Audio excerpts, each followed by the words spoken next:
So, a big trade mission for Canada, and joining the Prime Minister will be two premiers, Scott Moe of Saskatchewan and the New Brunswick Premier, Susan Holt, who joins us right now. Premier, good to see you again. Thank you for being here. Thanks for having me, Michael.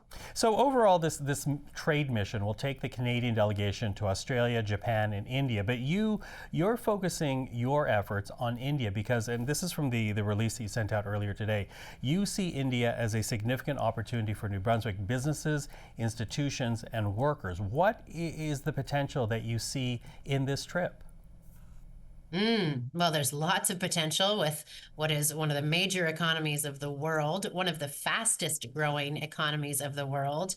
And we've been the beneficiary of some investment from India into New Brunswick in the past, a little bit, but that's only the tip of the iceberg of what we see to be available for investments, both in our knowledge economy, because we have a tech sector here in New Brunswick, particularly around cybersecurity and cyber defense, that I know is really interesting to some of the tech giants in India that we'll be meeting with, as well as some of the world's best products from our resources in blueberries and fish and food and wood and minerals that we're also excited to introduce to the Indian market because they have dollars to spend and I want to attract them to New Brunswick. And, as you said, New Brunswick's already benefited from some investment from India, and the province does have a physical presence in that country. I'm wondering if you've seen results with that office that might give you reason to be optimistic about this trip.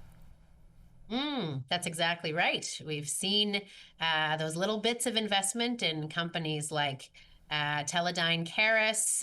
We've seen support for companies like the Learning Bar and AEI, and others here that have started to increase our appetite. We already have some engagement in our forestry sector with Aditya Birla Group.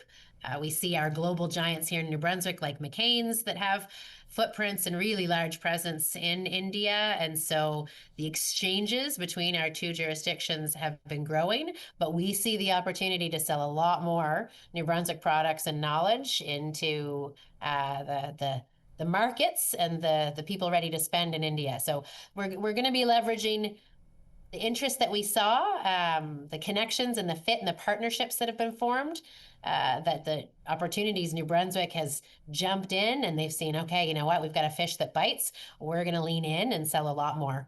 How much of this trip do you see as basically a reset on the relationship? Because, of course, Canada and India in recent years have come into conflict. It has affected the diplomatic relationship between our two countries. And here you are now, Premier of New Brunswick, going there. So how much of your job is going to be resetting that relationship on the diplomatic front? Well, relationships matter, and so I think that's the role of me as Premier of New Brunswick and of the Prime Minister is to open those doors, reset those relationships so that the business people can sign the deals and get the contracts going underneath that environment, right? I'm going to identify through the goodwill that the Prime Minister brings with him and the Team Canada trade mission approach, those opportunities that best match in New Brunswick with this diplomatic opportunity creation environment. But I'm looking to find those business people that want to invest in our entrepreneurs here.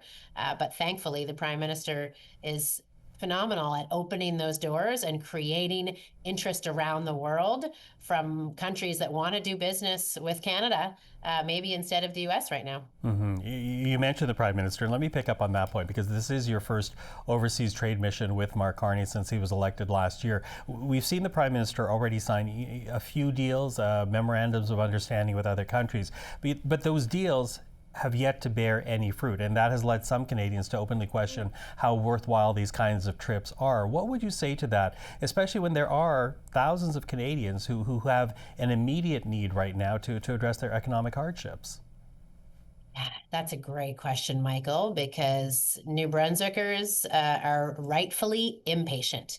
And sadly, I share that quality. I'm impatient. I want to see results as quickly as possible from the efforts that we make to grow our economy, to get that investment in to good paying jobs here at home. And unfortunately, international trade does not happen as quickly as as some of us might be working when we're doing it in a community like New Brunswick, where we all know each other, and you can go to the local grocery store and strike a deal in the aisles. Here we have to start the process of getting to know each other, demonstrating that we're reliable partners, getting a few of the deals done that we've done in the past, and then starting to push that snowball downhill and continue to give it the attention that it deserves so that we can see that money flow into our province. And so I'm going to be looking to accelerate as much as I can those interested investors into real deals and real contracts for New Brunswick companies. But I appreciate that the time it takes to do this kind of international economic development is not as quick as what we used to be able to do with our neighbors across the border in Maine. But that's not the world that we're in right now. And New Brunswickers want to see us diversifying our province's economy, diversifying the markets and the customers that buy from us so that we're not as exposed to the kind of shocks that the US has been putting on our economy as we have been over the last year. So this is a long-term strategy, and I'm going to do what I can to move it as quickly as possible, while we at the provincial level, if you'll allow me to expand, are using our own tools to make sure we're making life more affordable for New Brunswickers. We moved right away to take 10% off the price of gas, to take 15% off multi-unit bills to try and drive the price of housing down, put a rent cap in place, put school breakfast programs in place, and things to ease the cost of living for New Brunswickers while we try to grow that economic activity that'll put jobs that pay the bills into our communities. And in the meantime, you will be joining the Prime Minister as of tomorrow, headed over to India. Premier, thank you for the time, and good luck on the trip. Thanks very much, Michael.